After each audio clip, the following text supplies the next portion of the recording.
looking for a rabble-rousing, crowd-pleasing, foot-stomping monster of a Christmas knees-up, then slap this little ditty on your jukebox, my dear. As soon as we heard Merry Christmas Everybody on the radio, you sniffed Christmas in the air. It's fantastic. Anybody who says Slade's Christmas song isn't the quintessential Christmas song isn't quite right. So here it is, Merry Christmas, everybody's having fun. Look to the future now, it's only just begun. Looking back on it, Britain was in the depths of strikes, you see, in '73. So they were on a lower, a bit of a downer. And I think that song, coming out in December, lifted the spirit of the country. So here it is, They're just people that you'd see in the pub off the A1, really, drinking all day possibly, and there they are just dressing up in the platform shoes and the silver to sing a song as well as maybe do the carpentry and plumbing.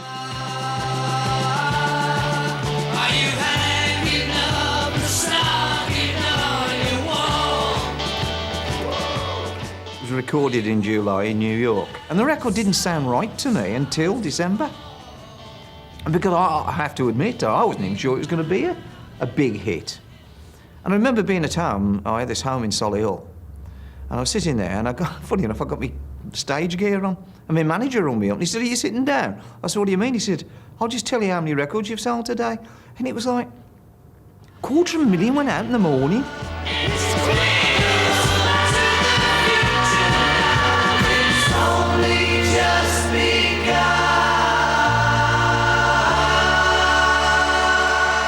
You're very popular at Christmas time if you're in Slade, you know what I mean? You get to anybody's party.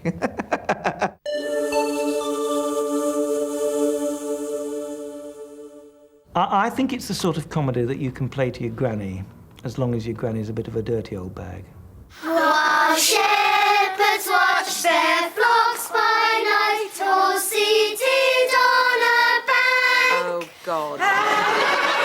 Who was born came down and taught them how to... Merry Christmas, everybody! There, in this particular Christmas episode, is Geraldine, the vicar, trying to be kind and meet the needs of her parishioners, all of whom saying, "You must come to us for lunch."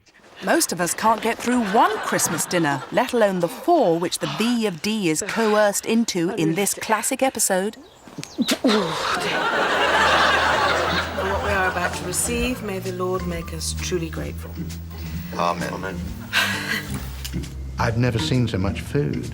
I mean, you could have had a wedding and catered the wedding from that room. Well, that's original. Not going for the traditional turkey, then? Well, not as a starter, no. I mean, actually what she does is incredibly artful. I mean, she is really conscious of the camera and what she's doing. Excellent. A whole fish. And yet she manages to give that impression that it's completely unrehearsed, spontaneous, natural, that she is born to play this role. To add insult to injury and provide your number 6 favourite Christmas TV moment, Geraldine gets baited into a truly stomach-turning competition. Nothing. Hugo and I have a silly Christmas wager each year. I bet that I can eat more sprouts than the guests, and he bets that I can't. David, who's such an idiot, I mean, he brags that nobody can eat more sprouts than he can. And nobody ever has. And she takes the challenge.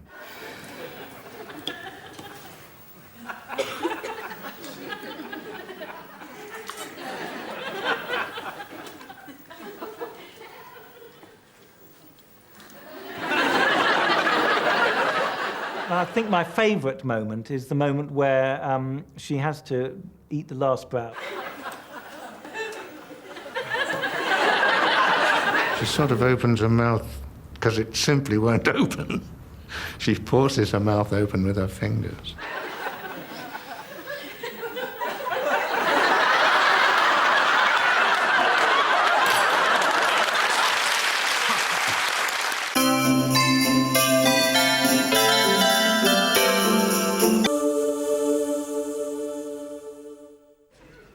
At number 5, a nice, safe suburban Christmas in Surbiton.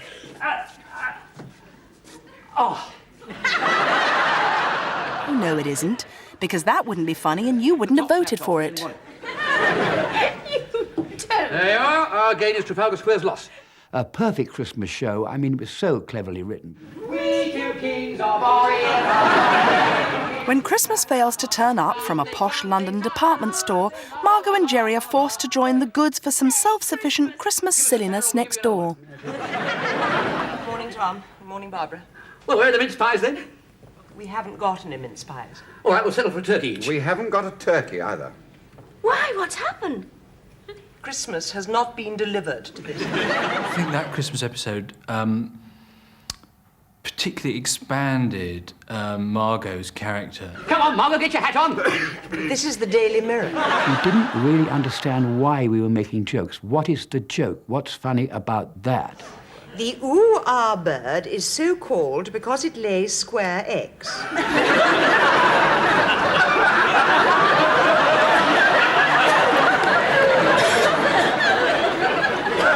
I don't understand.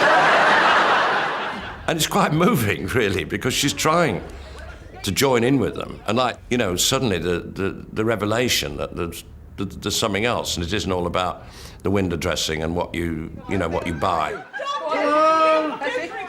But it's the post-dinner parlour games that really get things swinging.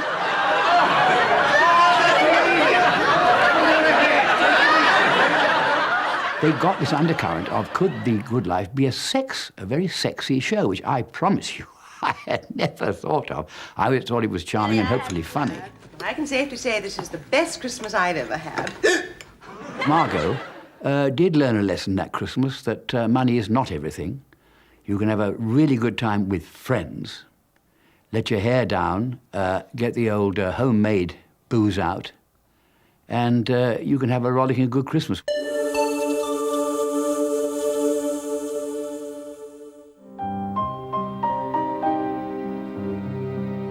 This slushy tale of a lonely little boy and his Arctic associate has us sobbing into our mixed nuts every Christmas morning.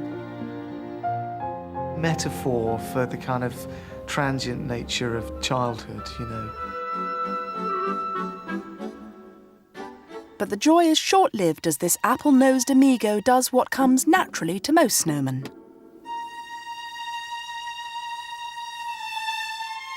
The snowman melts. It's a terrible moment, and I can only compare it to the moment when Bambi's mum gets shot. It's appalling and terrible, and it shouldn't have happened. They should have gone on to live a great life and live together in a flat and become close friends. I still haven't got over it now. But despite this cruel blow, you chose the moment when our unlikely duo took to the skies and soared into our hearts with the help of a haunting melody.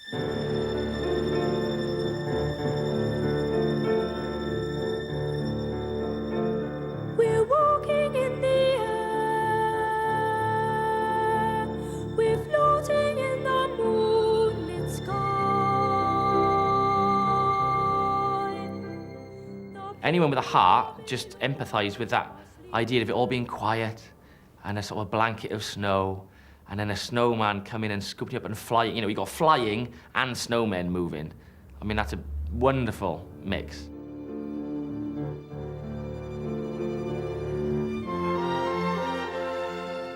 One problem I have with the Snowman is slightly poor marriage of tone to content in the song We're Walking in the Air. Because that's quite a happy song, isn't it? And yet the tune is very, very sad. It sounds like something's very wrong. It sounds like something bad is going to come along. It's terrible. It's really kind of doom-laden and sinister, and actually it's supposed to be quite a laugh. The thought that you can be on your own, right, and that you can make friends with something, you can be transported to a magical land and you make a fast and firm friend and he dies, because that's what it's about. It's about the loss of friendship and it's about death.